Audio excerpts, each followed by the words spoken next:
భారత్ కొట్టిన దెబ్బకి బెత్తరపోయినటువంటి పాకిస్తాన్ అనేక ఆస్తులు నష్టపోవడం ఒక ఎత్తు అయితే దాని ఇంపాక్ట్ ఇద్దరు కొట్టింది మార్కెట్. అమెరికా, చైనా రక్షణ రంగానికి వీళ్ళ F-16లకు సంబంధించి దెబ్బతిన్నారు. వాళ్ళు JF-17, JF-10 ఆ JF మోడల్ దెబ్బతిన్నారు.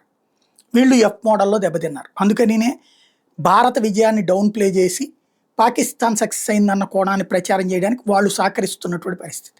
సరే, మన పని మనం విజయం సాధించేసాం కాబట్టి ఇప్పుడు వాళ్ళ కోసం మనం ఏమక్కర్లేదు.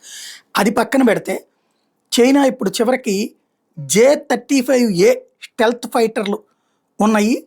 అవి 50% డిస్కౌంట్కి ఇస్తామని ఇప్పుడు పాకిస్తాన్కి. ఇదేంటి, F-52 అంటుంది కదా అమెరికా, దాంతో పోటీ పడగలిగినవి అని చెప్పి ఇవి అంటగట్టడానికి రెడీ అవుతుంది.